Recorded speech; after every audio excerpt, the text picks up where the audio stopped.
अस्सलाम वालेकुम व्यूअर्स। तो आज जो हम टॉपिक डिस्कस करने जा रहे हैं, आज हम फिजिक्स के फर्स्ट ईयर के एमसीक्यूज डिस्कस करेंगे।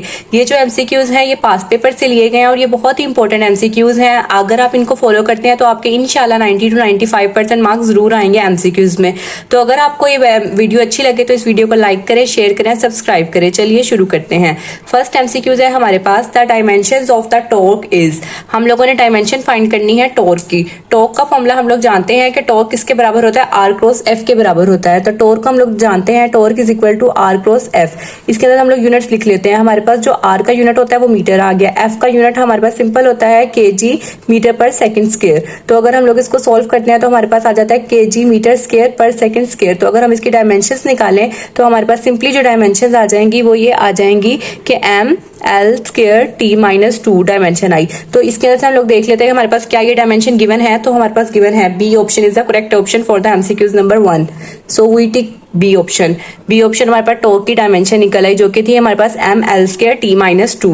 नेक्स्ट एमसीक्यूज है हमारे पास MCQs number 2, centripetal performs work, maximum work, minimum work, negative work and no work. तो इसका जो एमसीक्यूज का करेक्ट आंसर है वो है no work. D option is the correct option for the MCQs number 2, यानी कि जो सेंट्रीपिटल फोर्स है वो कोई भी हमारे पास जो वर्क है वो परफॉर्म नहीं करती। नेक्स्ट एमसीक्यूज नंबर आ गया हमारे पास 3 एमसीक्यूज हमें कह रहे हैं 30 degree is equal to what, यानी कि अगर आपको डिग्री से कन्वर्ट करना है रेडियन में तो हम लोग फॉर्मूला जानते हैं कि जब भी हमें डिग्री से जाते हैं रेडियन में तो हमारे पास जो वैल्यू होती है उसका मल्टीप्लाई करवा देते हैं पाई बाय 180 से। तो 0 0 से कैंसिल हो गया, 3 118 से कैंसिल हो गया, तो हमारे पास रेडियन में वैल्यू आ गई पाई बाय 6। तो यहाँ पर हमारे पास जो ऑप्शन गिवन है इनमें से सी ऑप्शन हमारा करेक्ट ऑप्शन आ गया फॉर द एमसीक्यूज नंबर 3। तो यहाँ आ गया हमारे पास MCQs number 4, as water falls from the tap its cross sectional area should decrease. Option है हमारे पास Bernoulli's equation, continued equation, venturi relation and Torricelli's theorem. इनमें से कौन सी इक्वेशन सेटिस्फाई करती है स्टेटमेंट को? वो कहते हैं कि जब हमारे पास जो पानी है टैप में से फॉल करता है तो जो इसका क्रॉस सेक्शनल एरिया होता है वो डिक्रीज हो जाता है, यानी कि कम हो जाता है। अगर हम लोग इक्वेशन ऑफ कंटिन्यूटी की बात करें तो उसके अंदर हमारे पास जो फॉर्मूला होता है वो हमारे पास होता है A1 V1 is equal to A2 V2। अगर आप देखें कि जो पानी जो है वो फॉल कर रहा है टैप में से तो उसका जो क्रॉस सेक्शनल एरिया है वो क्या हो रहा है, डिक्रीज। अगर इसका एरिया डिक्रीज हो रहा है तो फिर जो हमारे पास इसकी जो वेलोसिटी होगी वो इंक्रीज कर जाएगी, यानी कि अगर एरिया हमारे पास डिक्रीज हुआ तो वेलोसिटी ने इंक्रीज करना है।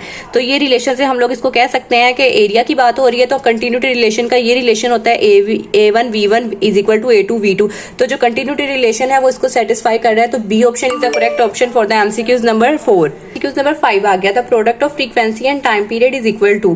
फ्रीक्वेंसी क्या होती है? फ्रीक्वेंसी होती है number of cycles per second और time is the time taken for complete one cycle. तो यहाँ पर आपने फ्रीक्वेंसी और टाइम को आपस में मल्टीप्लाई करवाना, उसका इक्वल आपने आंसर निकालना है। तो हम लोग मल्टीप्लाई कर लेते हैं एफ क्रॉस टी।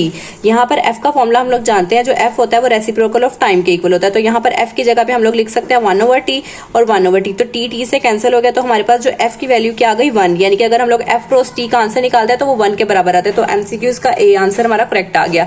तो A option is the correct option for the MCQs number 5। MCQs number 6 है हमारे पास, the pressure will be low when the speed of fluid is 0, low, high and medium. अगर आप ये देखें तो ये जो स्टेटमेंट आपको मिल रही है, the pressure will be low, the speed of fluid is high, तो ये आपकी बुक की स्टेटमेंट है। जब प्रेशर हमारे पास लो होगा तो स्पीड ऑफ फ्लूइड क्या हो जाएगी, हाई। तो B option is the correct option for the MCQs number 6। Next MCQs है 1 रेवोल्यूशन इज इक्वल टू। हम लोग जानते हैं कि जब 1 रेवोल्यूशन होती है तो वो किसके बराबर होती है, 2 पाई रेडियन के। तो इसका answer is A option correct option है for the MCQs number 7। Next 8 MCQs है, close orbiting satellite orbit the earth at a height of about what, 400 kilometre, 4000 kilometre, 400 metres and the 400 centimetre. First कर लेते हैं, आपके पास एक close orbiting satellite है, वो है इंटरस्पेस स्टेशन, और वो अपने अर्थ के गिर्द अपना एक राउंड कंप्लीट कर रही है और उसकी आपने हाइट फाइंड करनी है। तो इन चारों ऑप्शन में से अगर आप देखें तो जो अप्रोक्सीमेट हाइट आपके पास आ रही है वो जो 400 किलोमीटर है वो लो अर्थ ऑर्बिट है, जो कि अपनी हाइट को कंप्लीट करती है। उस हाइट के अंदर अर्थ का एक पूरा राउंड कंप्लीट करती है। तो जो 400 किलोमीटर ए ऑप्शन है is the correct option for the MCQs number 8। अब नेक्स्ट एमसीक्यूज है हमारे पास MCQs number 9, the formula for speed of satellite orbiting around the earth. अगर हम इन चारों ऑप्शंस के अंदर से देखें तो 2 ऑप्शंस तो बिल्कुल इनकरेक्ट है। थर्ड जो हमारे पास है वो आ गया 2gr, जो कि स्केप वेलोसिटी का फॉर्मूला होता है, जो सी ऑप्शन में हमें नजर आ रहा है v is equal to square root gr।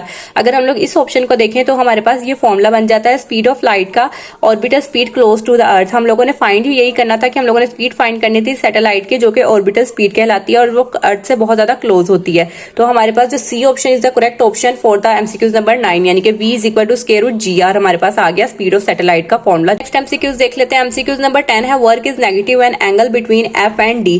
Work done का फॉर्मूला हम लोग जानते हैं, work done is equal to F dot D। जब हम लोग डॉट प्रोडक्ट को सोल्व करते हैं तो हमारे पास आ जाता है FD cos ऑफ थीटा। अब हम चारों इनमें पुट करके देख लेते हैं। जब हम लोगों ने 0 डिग्री इसमें पुट किया तो हमारे पास cos 0 1 के इक्वल होता है, तो वो पॉजिटिव FD देगा। 45 पर भी आंसर नहीं आएगा, 90 पे देंगे तो ये पूरा फैक्टर 0 हो जाएगा। लेकिन जब हम लोग 180 डिग्री पुट करते हैं तो जब cos 180 डिग्री होता है तो वो हमें -1 देता है। तो जब हम -1 को FD से करेंगे तो इस तरह से हमारे पास 1 माइनस FD यानी कि नेगेटिव वर्क डन निकला है। तो 180 is the correct option for the MCQs number 10 यानी कि D ऑप्शन राइट ऑप्शन है। नेक्स्ट एमसीक्यूज नंबर 11 है a vector in space has components. एक वेक्टर लेंगे जो कि स्पेस में है, उसके बाद कितने कंपोनेंट्स होते हैं 1 2 3 एंड 4। हमें पता है कि जब हम लोग स्पेस की बात करते हैं तो उसके पास हमेशा से 3 कंपोनेंट्स होते हैं और वो कंपोनेंट्स कौन कौन से होते हैं X Y एंड Z। ये स्पेस के लिए फिक्स्ड होते हैं तो 3 कंपोनेंट्स हमारे पास आ जाएंगे। तो option number C is the correct option for the MCQs number 11। Next MCQs number 12 हमारे पास आ गया if mass of the body is double then acceleration becomes. अगर हम लोग मास को डबल कर दें तब एक्सेलरेशन क्या बनेगी। हम लोग यहाँ पे फॉर्मूला यूज करेंगे न्यूटन सेकंड लॉ का, वो होता है F is equal to m में। इसके अंदर से हम लोगों ने एक्सेलरेशन फाइंड करनी है, तो अगर हम एक्सेलरेशन फाइंड करनी है तो F ओवर m बन जाता है। वो कहते हैं कि अगर हम लोगों ने मास को डबल करना है तो m की जगह पे हम लोग 2m पुट कर सकते हैं। तो ये हम लोग 1/2 को लैदा लिख लिया, F ओवर m को लैदा कर दिया। अगर हम लोग यहाँ पर F को कांस्टेंट कर दें तो जो एक्सेलरेशन है उसका क्या रिलेशन बनेगा। हम लोगों ने यहाँ पे मास को डबल किया जिसकी वजह से क्या हुआ, एक्सेलरेशन का रिलेशन इसके साथ हाफ आ गया यानी कि 1/2 के साथ आ गया। तो यानी कि हमारे पास अगर हम लोग मास को डबल कर देते तो एक्सेलरेशन क्या हो जाती है, हाफ हो जाती है इस रिलेशन से। तो हमारे पास B option is the correct option for the MCQs number 12। Next MCQs है हमारे पास 13 for maximum range the angle of projection must be. हम लोगों ने फॉर्मूला देखा था कि हमारे पास जो रेंज का फॉर्मूला होता है वो R is equal to VI square sine of theta over G के बराबर होता है। जब हम इसको सॉल्व करते हैं मैक्सिमम एंगल के लिए तो हम लोग हमारे पास जो फाइनल रिजल्ट आता है वो 45 डिग्रीज आता है यानी कि जो मैक्सिमम रेंज की वैल्यू होती है वो 45 डिग्री पर होती है। नेक्स्ट एमसीक्यूज नंबर 14 है सिग्निफिकेंट फिगर्स इन 0.00567। इसके अंदर से हम लोगों ने सिग्निफिकेंट फिगर्स फाइंड करने हैं। सिग्निफिकेंट फिगर्स फाइंड करने का यही फॉर्मूला है कि आपके पास जो लेफ्ट पे जीरोज होंगे उसको आप निगलेक्ट कर देंगे और जो सिंपल नॉन जीरो वैल्यूज होंगे उनको आप काउंट कर लेते हैं। अगर आप इधर देखते तो ये भी 0 था, ये भी 0, फर्स्ट वाले 3 0 को आप लोग निगलेक्ट कर देंगे। 5 6 एंड 7 ये तीनों क्या है, नॉन जीरो एंट्रीज, तो इनको हम काउंट कर लेते हैं। तो 5 6 7 हमारे पास 3 क्वांटिटीज है, तो हम लोग यहाँ पे 3 ऑप्शन हमारे पास करेक्ट ऑप्शन आ गया यानी कि B option is the correct option for the MCQs number 4। Next MCQs number 15 है हमारे पास the ideal gas law is. तो इन सब के अंदर से हम लोग जानते हैं कि जो हमारे पास आइडियल गैस लॉ का फॉर्मूला होता है PV is equal to nRT। इसके अंदर P प्रेशर होता है, V वॉल्यूम, N जो होता है वो स्मॉल n यूज किया जाता है, N नंबर ऑफ मोल्स के लिए, R हमारे पास कांस्टेंट होता है और T टेम्परेचर होता है। तो इसके अंदर जो C ऑप्शन है वो करेक्ट ऑप्शन है फॉर द एमसीक्यूज नंबर 15 क्योंकि इसके अंदर PV is equal to nRT small n use हो रहा है, बाकी सारे रिलेशन रॉन्ग थे। नेक्स्ट एमसीक्यूज नंबर 16 आ गया the unit of entropy is. इसके अंदर हम लोगों ने यूनिट फाइंड करना है। एंट्रोपी का हम लोग फॉर्मूला जानते हैं कि delta S is equal to Q over T। Q इसके अंदर हीट होती है और T टेम्परेचर होता है। Q का यूनिट हम लोग जानते हैं जाउल होता है और टेम्परेचर का यूनिट हमारे पास केल्विन होता है। तो जब हमारे पास केल्विन ऊपर आ जाएगा तो जाउल पर केल्विन। तो इसके अंदर जो ऑप्शन नंबर D है वो करेक्ट ऑप्शन है for the MCQs number 16। D option correct option. Next MCQs number 17 है the velocity of speed in air at 0 degree centigrade. तो 0 डिग्री सेंटीग्रेड के ऊपर जो वेलोसिटी होती है स्पीड इन एयर की वो हमारे पास फिक्स्ड होती है जो कि होती है 332 मीटर पर second square. So A option is the correct option for the MCQs number 17। तो एमसीक्यूज नंबर 18 हमारे पास आ गया with the increase in temperature the speed of sound is. अगर हम लोग टेम्परेचर को बढ़ा दें तो साउंड की वैल्यू क्या होगी। हम लोग समझ लेते हैं इस रिलेशन से। हमारे पास आ जाता है V is equal to gamma R T over M। इस रिलेशन के मुताबिक हमारे पास टेम्परेचर और वेलोसिटी का डायरेक्ट ताल्लुक है यानी कि T अगर हम लोग टेम्परेचर को बढ़ा रहे हैं तो वेलोसिटी ऑटोमेटिकली इंक्रीज कर जाएगी। So D option is the correct option for the MCQs number 18 यानी कि इंक्रीज करेगी। नेक्स्ट एमसीक्यूज है हमारे पास for glass air boundary the value of critical angle is. हम लोगों ने क्रिटिकल एंगल की वैल्यू फाइंड करनी है ग्लास एयर बाउंड्री के लिए। तो क्रिटिकल एंगल की वैल्यू को फाइंड करने के लिए हमारे पास फॉर्मूला है sine of theta is equal to n2 over n1। इसके अंदर जो हम लोग n1 है n1 को कंसीडर करेंगे रिफ्रैक्टिव इंडेक्स है ग्लास का और जब हम लोग ग्लास की बात करते हैं तो जो उसकी रिफ्रैक्टिव इंडेक्स की वैल्यू होती है 1.5 और n2 को हम लोग लेंगे रिफ्रैक्टिव इंडेक्स फॉर एयर क्योंकि हम लोगों को एयर दिया गया है। तो ग्लास हम लोगों ने चूज किया है रिफ्रैक्टिव इंडेक्स फॉर ग्लास के लिए n1 को पुट किया है और एयर के लिए हम लोगों ने जो रिफ्रैक्टिव इंडेक्स पुट किया उसको हम लोगों ने n2 लिया है और जो रिफ्रैक्टिव इंडेक्स होता है एयर के लिए वो 1.0 होता है। तो हम लोग जब 1 और 1.5 को सॉल्व करते हैं और यहाँ से हम लोगों को एंगल निकालना है तो यहाँ पे साइन आकर इनवर्स हो गया। आप इसको सॉल्व करते हैं तो हमारे पास जो फाइनल रिजल्ट आता है वो हमारे पास आता है 41.8। तो इन सारे ऑप्शन में जो ऑप्शन सी है यानी कि 41.8 degree centigrade is the correct option for the MCQs number 19। Next MCQs है हमारे पास the distance between two consecutive anti nodes is. हम लोग जानते हैं कि हमारे पास एक साइनोसाइडल वेव्स होती हैं। इसके अंदर एंटी नोड्स भी होते हैं और नोड्स भी होते हैं।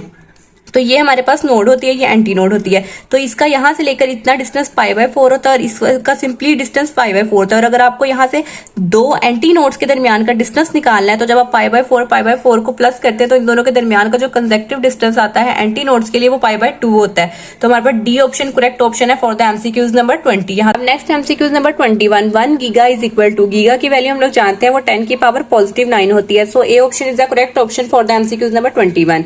तो 10 की पावर 9 ए ऑप्शन हमारा करेक्ट ऑप्शन हो गया। Next MCQs number 21, if F vector is equal to 2i + 3j newton and D is equal to 4i + 4j metre, then the work done will be. हम लोगों ने work done find करना है और यहाँ पर आपको एक एफ वेक्टर दिया गया, एक डी वेक्टर दिया गया। हमें पता है कि जो वर्क डन का फॉर्मूला होता है वो एफ डॉट डी के बराबर होता है, यानी कि आपने एफ वाली वैल्यू और डी वाली वैल्यू का दोनों का डॉट प्रोडक्ट लेना है।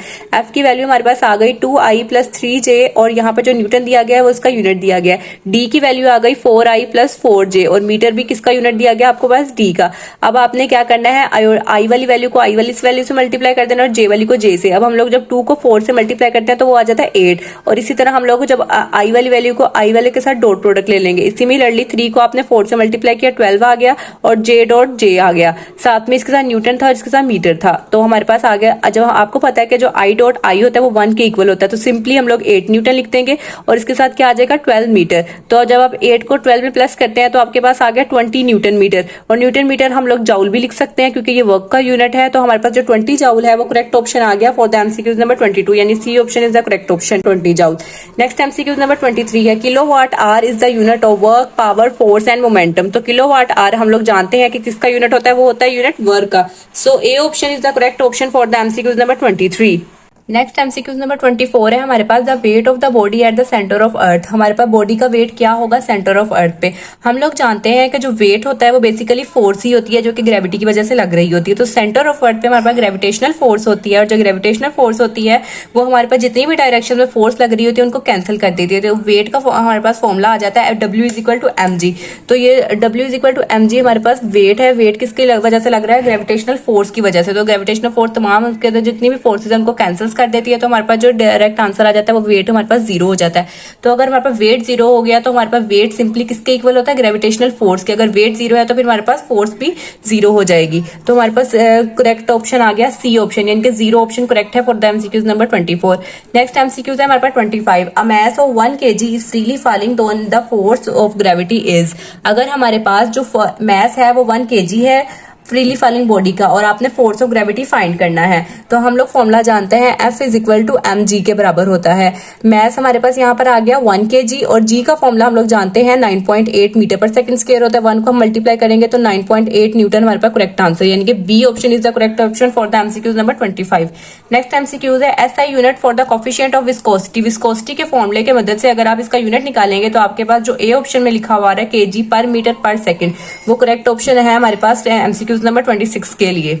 MCQs number 27, for a typical rocket how much of mass of rocket is in the form of fuel. Fuel के अंदर हम लोग कितने परसेंट जो है हम लोग मास देते हैं किसी भी टिपिकल रॉकेट को, 60%, 50%, 80% या 90%। तो हम लोग 90% फ्यूल देते हैं। फ्यूल में हमारे पास एयर भी आ जाता है, कंबस्टन भी आ जाती है, जितनी भी चीजें सबको मिलाकर हमारे पास 90% जो होता है हम लोग फ्यूल दे रहे होते हैं किसी भी टिपिकल रॉकेट को।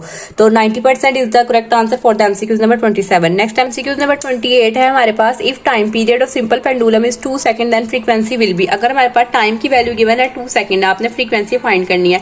हम लोग जानते हैं कि जो टाइम पीरियड होता है वो रेसिप्रोकल और फ्रीक्वेंसी होता है। तो अगर हम लोग इस फॉर्मूले से निकाल सकते हैं फ्रीक्वेंसी की वैल्यू। तो यहाँ पर हमारे पास 1/f है। अगर हम लोग f को इधर ले जाए यानी कि 1/t के बराबर, तो हम लोग यहाँ पर t की वैल्यू पुट कर देते हैं जो कि होती है 2 सेकंड है। तो जब हम लोग 1/2 को सॉल्व करते हैं तो 0.5 आ जाता है हमारे पास आंसर। तो अगर हम इन सारे ऑप्शन में देखें तो हमारा बी ऑप्शन में 0.5 हर्ट्ज गिवन है। तो हमारा B option is the correct option for the MCQs number 28।